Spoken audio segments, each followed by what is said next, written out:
You can't now, steal premise.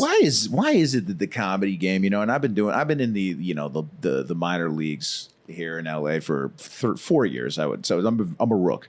But it's like, why is it so much? Why is it like high school? Does it seem like it's like so not professional, but it's like a bunch of children running things? Yeah, because it is. It's inmates running the asylum with comedy. There's people are just nuts. There's no adults in the room ever at any comedy. I mean, when you go to a club, like I was just in Madison, Wisconsin, at a club called Comedy and State, and just the woman was like dressed up professionally. Everything was manicured. Everyone was wearing suits and ties. And you're like, oh, so it can be. But in general, it's just like you have a bunch of weirdos who are running it, a bunch of weirdos who are managing. Everyone is, and comedy is always, it's like the bottom of the totem pole of the entertainment industry. Like we're the butt boys of the entertainment industry. Right. So at the end of the day, there's insecurity there. So everyone wants to elevate themselves and make them seem like they're the coolest person. Yeah. What is that about comedy? It's the butt boys, like you said, but then you also have like a Rogan and Chappelle who are like, and then obviously Chris Rock, who just sold fucking 70 million. There you just get 70 million views. So it's like you have the very top and then the very bottom. Yeah, I don't know. I think it's like the court jester, or you have the soothsayer. Like either someone's a court jester or they're like a prophet for the generation. You know what I mean? Exactly. Like that's what Chappelle and Rogan have become. They've become this like these mystical, philosophical thought leaders in the world, which is very odd. Did you ever come across Rogan in your days? I've never. It's so weird because I rolled with him in Jiu Jitsu when I was brand new. Oh wow. He's strong, right? He's strong as fuck, dude. I like to roll with him now. It'd be different. But like, you are a black belt. I'm a black belt now, yeah. Black belt jiu-jitsu. So it would be a good fight. Danny Mullen is a very good purple belt, but it would be a nice little fight. Yeah, I'd love to Danny, see it. I mean, but how much is he training? He's training 3 days a week. I can't say where, but yeah, he trains. That's pretty good. Yeah, right around town, around here. Once I got my black belt, I kind of like put the foot off the pedal a little bit. So I have...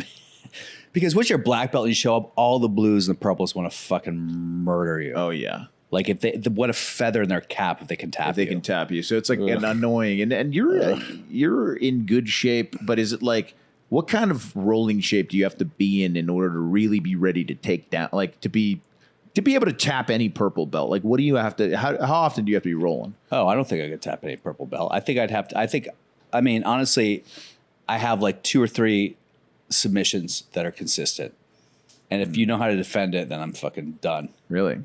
But it's hard to defend. They're hard to defend. Yeah, and you can get them. Is it like a speed? Like if you get it at a certain timing, they don't have enough time to get out of it. Sort of. Well, part of it is I'm fucking fat. I'm like 200 pounds. So part of it is if I pass her guard, I'm in side control. Yeah, I have enough balance and awareness and fatness that I can just kind of smash them. So weight is huge for jiu-jitsu. Oh, dude. I mean, it's funny because you have like the whole jiu-jitsu thing. It's about technique. It's physical chess. Then all the top guys are juicing and HGH beyond fucking belief, dude. That's like Gordon Ryan, who's the best in the world right now. Huh. And he finally came out. He goes, yeah, I'm juicing. Everyone in this fucking game is juicing. Like, quit. It's not illegal. Right. It's not against the law. So why the fuck wouldn't you? You want to compete. No, of course. I mean, if that baseball's missing some juice, I think they might be starting to allow it again. It's slowly, oh, really? Yeah. There's like loosening the rules. This last year, a buddy of mine in the minor leagues said they told them that they're only going to be testing for like marijuana in the minors. And like, I was like, why would they be testing for that? What?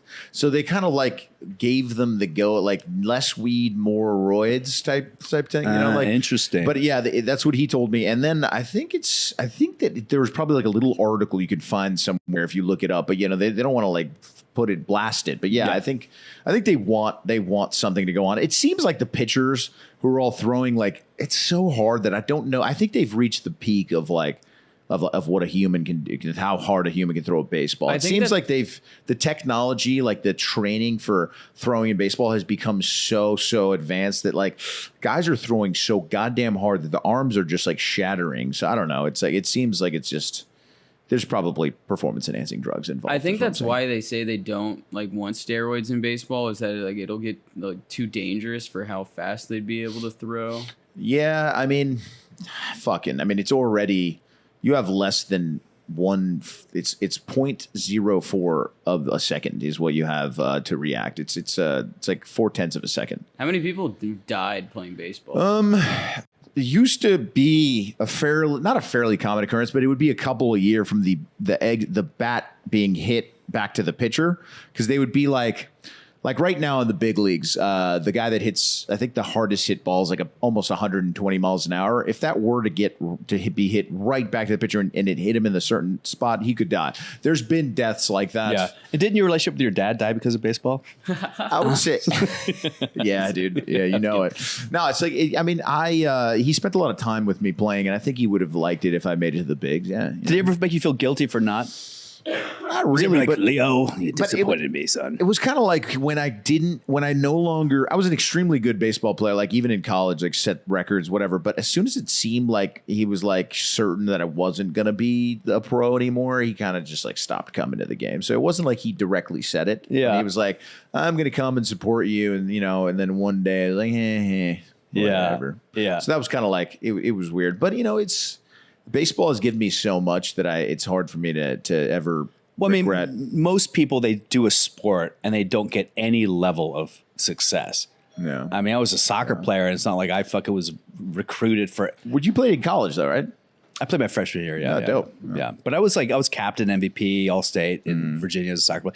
So my point is, like, we all 99% of everyone in entertainment is a failed athlete on some level. That's so true, man. It gives you that, like, that you can kind of work hard at something that you're not good at and then become better than most. Yeah. And it's like if you can do that once, you can do it again. Yeah. That's kind of how I feel about it. So it gave me a lot, but also just direct, like I've landed in the first 5 years of my entertainment, like when I got an agent, like in 2010, the first like 4 things I landed were like national baseball commercials. So it really changed my life financially because it put money in my pocket. Like I had full-time jobs, and then all of a sudden I had 25 extra G's to just put away. Great. Yeah, and it was nice. And I was able to, like, honestly kind of set myself up for success later in life by like just not spending a lot of money. But that was a big part of it, was just landing these commercials. Oh yeah. So it gave me direct kind of like I would go, it was the only thing I was like landing at back in the day, because it was the only thing I was confident going to. It was like, I'm going to be a baseball player. Yeah. So what I did for my entire life, Now I